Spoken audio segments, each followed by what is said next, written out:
दोस्तों नमस्कार, मैं हूं डॉक्टर प्रदीप प्रसन्न। आप भी प्रसन्न होंगे, ऐसी आशा ही नहीं पूर्ण विश्वास है। आप सबका स्वागत है मेरे चैनल हिंदी की बिंदी पर। तो आइए आज कुछ नया सीखते हैं नए टॉपिक के साथ।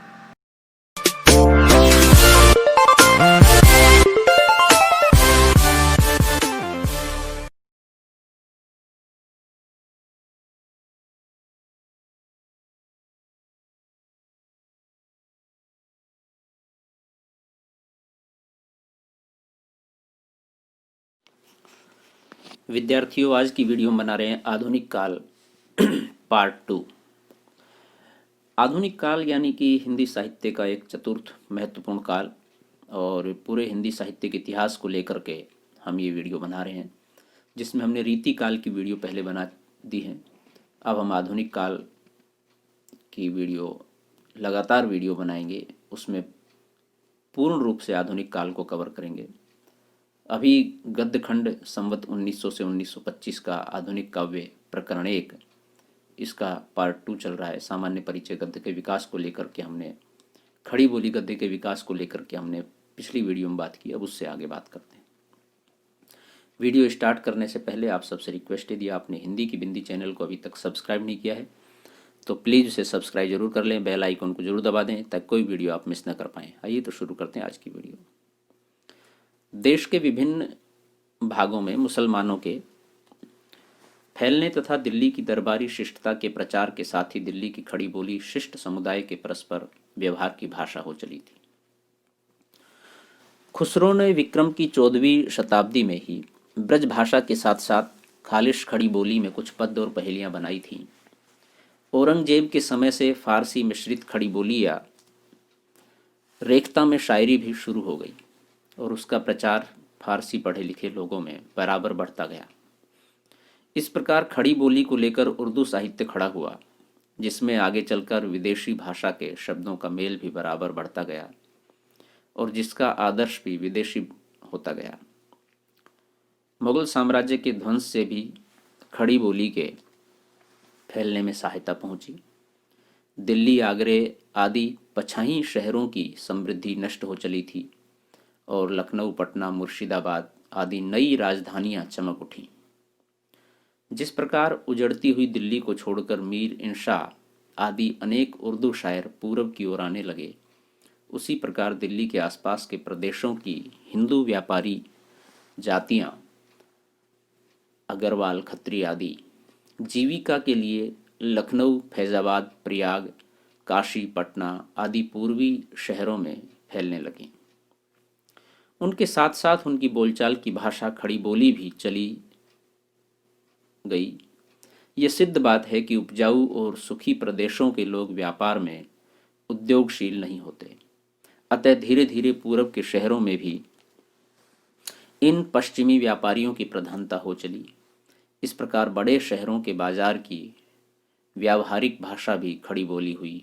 ये खड़ी बोली असली और स्वाभाविक भाषा थी, मौलवियों और मुंशियों की उर्दू व मुअल्ला नहीं। ये अपने ठेठ रूप में बराबर पछाण से आई जातियों के घरों में बोली जाती है। अतः कुछ लोगों का यह कहना या समझना कि मुसलमानों के द्वारा ही खड़ी बोली अस्तित्व में आई और उसका मूल रूप उर्दू है, जिससे आधुनिक हिंदी गद्य की भाषा अरबी फारसी शब्दों को निकालकर गढ़ ली गई, शुद्ध भ्रम या अज्ञान है। इस भ्रम का कारण यही है कि देश के परंपरागत साहित्य की जो संवत 1900 के पूर्व तक पद्य में ही रहा, भाषा ब्रज भाषा ही रही और खड़ी बोली वैसी ही एक कोने में पड़ी रही जैसे और प्रांतों की बोलियां। साहित्य या काव्य में उसका व्यवहार नहीं हुआ। पर किसी भाषा का साहित्य में व्यवहार न होना इस बात का प्रमाण नहीं है कि उस भाषा का अस्तित्व ही नहीं था।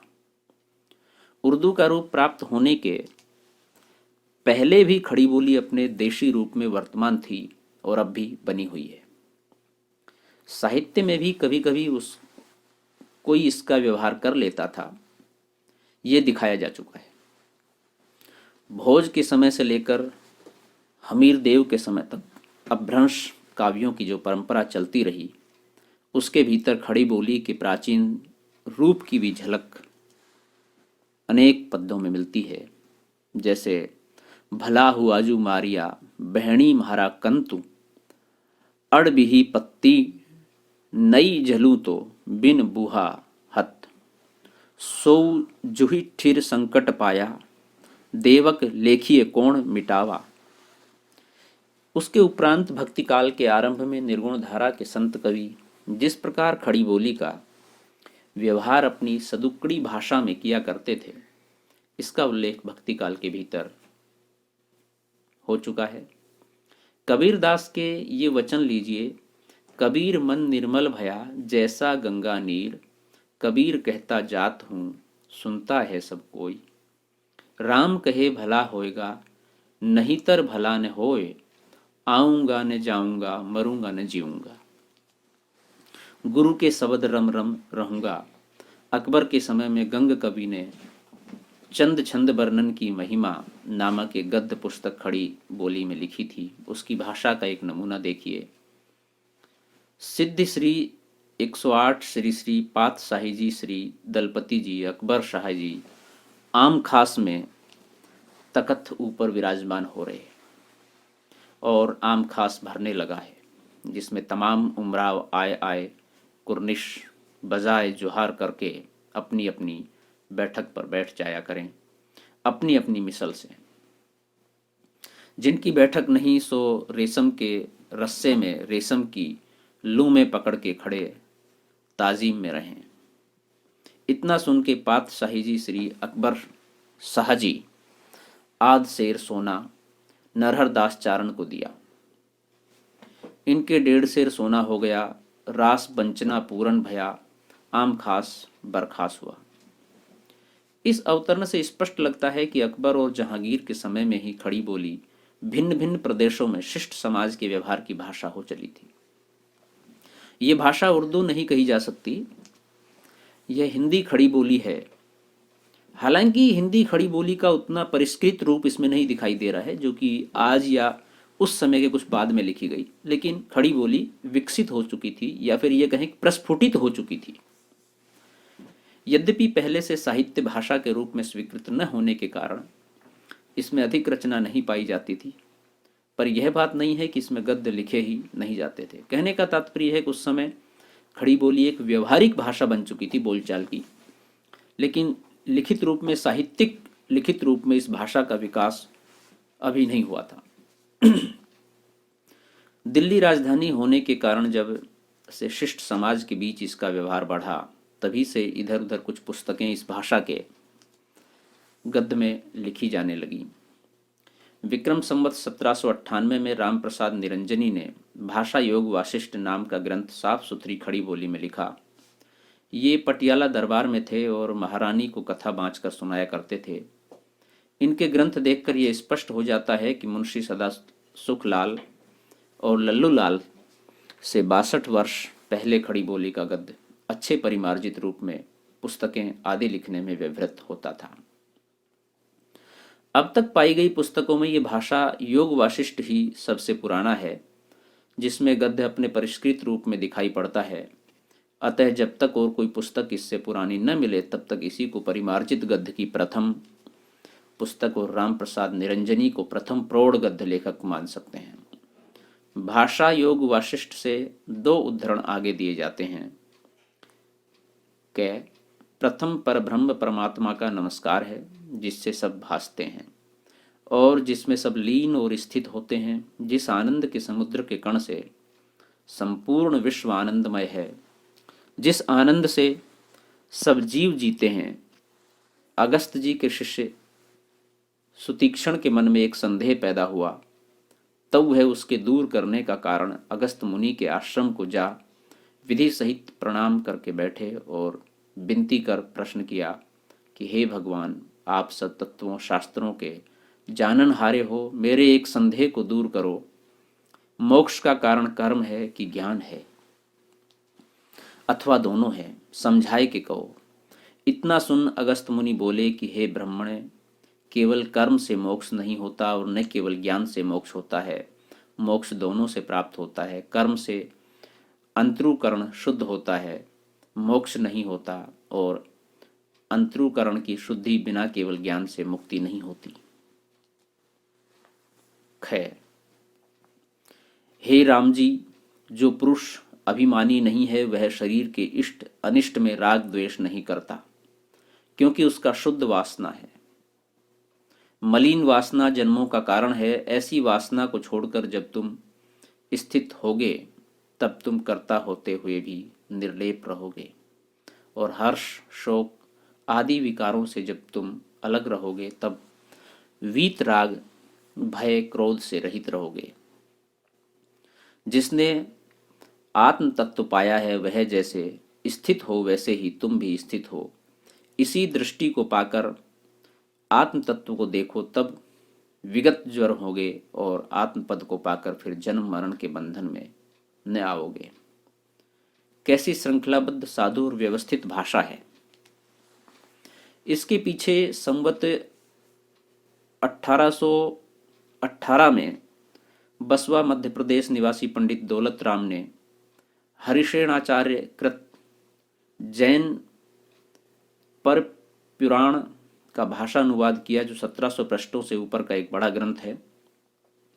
भाषा इसकी उपयुक्त भाषा योग वाशिष्ठ के समान परिमार्जित नहीं है, पर इस बात का पूरा पता देती है कि फारसी उर्दू से कोई संपर्क न रखने वाली अधिकांश शिष्ट जनता के बीच खड़ी बोली किसी स्वाभाविक रूप में प्रचलित थी। मध्य प्रदेश पर फारसी या उर्दू की तालीम कभी नहीं लादी गई थी, और जैन समाज जिसके लिए यह ग्रंथ लिखा गया बराबर व्यापार से संबंध रखने वाला समाज रहा है। खड़ी बोली को मुसलमानों द्वारा जो रूप दिया गया है उससे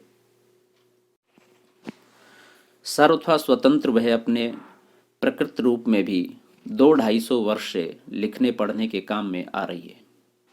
ये बात भाषा योग वशिष्ठ और पर पुराण अच्छी तरह प्रमाणित कर रहे हैं। अतः यह कहने की गुंजाइश अब जरा भी नहीं रही कि खड़ी बोली गद्य की परंपरा अंग्रेजी की प्रेरणा से चली।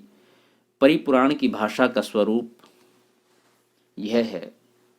जम्बूद्वीप के भरत क्षेत्र विषयी मगध नामा देश अति सुंदर हैं।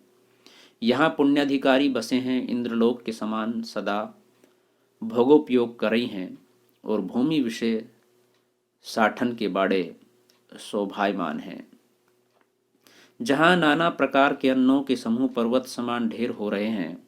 आगे चलकर संवत 1830 और 1840 के मध्य राजस्थान के किसी लेखक ने मंडोवर का वर्णन लिखा, जिसकी भाषा साहित्य की नहीं साधारण बोलचाल की है। जैसे अवल में यहाँ मांडव्य ऋषि का आश्रम था, इस सबब से इस जगह का नाम मांडव्याश्रम हुआ। इस लफ्ज का बिगड़कर मंडोवर हुआ है। ऊपर जो कहा गया है कि खड़ी बोली का ग्रहण देश के परंपरागत साहित्य में नहीं हुआ था, उसका अर्थ यहाँ स्पष्ट कर देना चाहिए। उक्त कथन में साहित्य से अभिप्राय लिखित साहित्य का है, कथित या मौखिक का नहीं। चूंकि पूर्व में कथित और मौखिक साहित्य का प्रचलन अधिक था। कोई भाषा हो उसका कुछ न कुछ साहित्य अवश्य होता है, चाहे वे लिखित न हो, श्रुति परंपरा द्वारा ही चला आता हो। अतः खड़ी बोली के भी कुछ गीत, कुछ पद, कुछ तुकबंदियां खुसरो के पहले से अवश्य चली आती होंगी। खुसरो की सी पहेलियां दिल्ली के आसपास प्रचलित थीं, जिनके नमूने पर खुसरो ने अपनी पहेलियां या मुकरियां कहीं। हाँ, फारसी गद्य में खड़ी बोली को ढालने का प्रयत्न प्रथम कहा जा सकता है। खड़ी बोली का रूप रंग जब मुसलमानों ने बहुत कुछ बदल दिया और वे उसमें विदेशी भावों का भंडार भरने लगे, तब हिंदी के कवियों की दृष्टि में वह मुसलमानों की खास भाषा सी जचने लगी। इससे भूषण सूदन आदि कवियों ने मुसलमान दरबारों के प्रसंग में या मुसलमान पात्रों के भाषण में ही इस बोली का व्यवहार किया है। पर जैसा कि अभी दिखाया जा चुका है, मुसलमानों के दिए हुए कृत्रिम रूप से स्वतंत्र खड़ी बोली का स्वाभाविक देशी रूप भी देश के भिन्न भिन्न भागों में पछां के व्यापारियों आदि के साथ साथ फैल रहा था। उसके प्रचार और उर्दू साहित्य के प्रचार से कोई संबंध नहीं। धीरे धीरे यही खड़ी बोली व्यवहार की सामान्य शिष्ट भाषा हो गई। जिस समय अंग्रेजी राज्य भारत में प्रतिष्ठित हुआ, उस समय सारे उत्तरी भारत में खड़ी बोली व्यवहार की शिष्ट भाषा हो चुकी थी। जिस प्रकार उनके उर्दू कहलाने वाले कृत्रिम रूप का व्यवहार मौलवी मुंशी आदि फारसी तालीम पाए हुए कुछ लोग करते थे, उसी प्रकार उसके असली स्वाभाविक रूप का व्यवहार हिंदू साधु पंडित महाजन आदि अपने शिष्ट भाषण में करते थे। जो संस्कृत पढ़े लिखे या विद्वान होते थे उनकी बोली में संस्कृत के शब्द भी मिले रहते थे। रीतिकाल के समाप्त होते होते अंग्रेजों का राज्य देश में पूर्ण रूप से प्रतिष्ठित हो गया था। अतः अंग्रेजों के लिए यहाँ की भाषा सीखने का प्रयत्न स्वाभाविक था। पर शिष्ट समाज के बीच उन्हें दो ढंग की भाषाएं चलती मिली। एक तो खड़ी बोली का सामान्य देशी रूप, दूसरा वह दरबारी रूप जो मुसलमानों ने उसे दिया था और उर्दू कहलाने लगा था। अंग्रेज यद्यपि विदेशी थे, पर उन्हें यह स्पष्ट लक्षित हो गया कि जिसे उर्दू कहते हैं वह न तो देश की स्वाभाविक भाषा है, न उसका साहित्य देश का साहित्य है जिसमें जनता के भाव और विचार रक्षित हों। इसीलिए जब उन्हें देश की भाषा सीखने की आवश्यकता हुई और वे गद्य की खोज में पड़े, तब दोनों प्रकार की पुस्तकों की आवश्यकता हुई, उर्दू की भी और हिंदी शुद्ध खड़ी बोली की भी। पर उस समय गद्य की पुस्तकें वास्तव में न उर्दू में थी और न हिंदी में। जिस समय फोर्ट विलियम कॉलेज की ओर से उर्दू और हिंदी गद्य की पुस्तकें लिखने की व्यवस्था हुई, उसके पहले हिंदी खड़ी बोली में गद्य की कई पुस्तकें लिखी जा चुकी थी। भाषा योग वशिष्ठ और परिपुराण का उल्लेख हो चुका है। उसके उपरांत जब अंग्रेजों की ओर से पुस्तकें लिखाने की व्यवस्था हुई, उसके 1 वर्ष पहले ही मुंशी सदा सुखलाल की ज्ञानोपदेश वाली पुस्तक और इंशा की रानी केतकी की कहानी लिखी जा चुकी थी। अतः यह कहना कि अंग्रेजी की प्रेरणा से ही हिंदी खड़ी बोली गद्य का प्रादुर्भाव हुआ ठीक नहीं है। जिस समय दिल्ली के उजड़ने के कारण उधर के हिंदू व्यापारी तथा अन्य वर्ग के लोग जीविका के लिए देश के भिन्न भिन्न भागों में फैल गए और खड़ी बोली अपने स्वाभाविक देशी रूप में शिष्टों की बोलचाल की भाषा हो गई, उसी समय में लोगों का ध्यान उसमें गद्य लिखने की ओर गया। तब तक हिंदी और उर्दू दोनों का साहित्य पद्य में ही था। हिंदी कविता में परंपरागत काव्य भाषा ब्रज भाषा का व्यवहार चला आता था और उर्दू कविता में खड़ी बोली के अरबी फारसी मिश्रित रूप का। जब खड़ी बोली अपने असली रूप में भी चारों ओर फैल गई, तब उसकी व्यापकता और भी बढ़ गई और हिंदी गद्य के लिए उसके ग्रहण में सफलता की संभावना दिखाई पड़ी। इसीलिए जब संवत 1860 में फोर्ट विलियम्स कॉलेज कलकत्ता के हिंदी उर्दू अध्यापक जॉन गिलक्राइस्ट ने देशी भाषा की गद्य पुस्तकें और तैयार कराने की व्यवस्था की, तब उन्होंने उर्दू और हिंदी दोनों के लिए अलग अलग प्रबंध किया। इसका मतलब यही है कि उन्होंने उर्दू से स्वतंत्र हिंदी खड़ी बोली का अस्तित्व भाषा के रूप में पाया। फोर्ट विलियम कॉलेज के आश्रय में लल्लू लाल जी गुजराती में खड़ी बोली के गद्य में प्रेम सागर और सदल मिश्र ने नासिकेतोपाख्यान लिखा। अतः खड़ी बोली गद्य को एक साथ आगे बढ़ाने वाले 4 महानुभाव हुए हैं, मुंशी सदा सुखलाल, सैयद इंशा अल्लाह खां, लल्लू लाल और सदल मिश्र। ये चारों लेखक संवत 1860 के आसपास हुए। तो खड़ी बोली का विकास इस तरह से धीरे धीरे अपने एक सोपान से दूसरे सोपान की ओर बढ़ता जा रहा है और फोर्ट विलियम कॉलेज की या दूसरे लोगों की किस तरह इसकी भूमिका इसके विकसित होने में या करने में रही, इन सब का योगदान या उल्लेख हम यहाँ पर देख रहे हैं। तो विद्यार्थियों, ये थी आज की वीडियो, आधुनिक काल पार्ट 2। वीडियो आपने पूरी देखी, इसके लिए आपका बहुत बहुत धन्यवाद। यदि वीडियो आपको अच्छी लगी हो तो इसे लाइक कीजिए, शेयर कीजिए, कमेंट्स कीजिए और हिंदी की बिंदी चैनल को सब्सक्राइब करना ना भूलें और बेल आइकॉन को भी जरूर दबा दें ताकि कोई वीडियो आप मिस न कर पाएँ। यदि आपके मन में कोई सवाल है, कोई जिज्ञासा है, कोई प्रश्न है तो आप कमेंट्स के माध्यम से पूछिए, हम नेक्स्ट वीडियो में उसका समाधान करने की कोशिश करेंगे। वीडियो अच्छी लगी हो तो कमेंट्स के माध्यम से ज़रूर बताएं और किसी विशेष टॉपिक की आप तैयारी कर रहे हैं तो उस पर भी बताएं हमें। लगातार हम आरपीएससी या दूसरे तरह के सिलेबस की वीडियो बना रहे हैं। आजकल कॉलेज लेक्चर व्याख्याता की वैकेंसी निकली हुई है, तो वो वीडियो भी आप हमारी चैनल पर विजिट करके देख सकते हैं। आज के लिए इतना ही, नेक्स्ट वीडियो में फिर मिलते हैं, तब तक के लिए शुक्रिया, नमस्कार।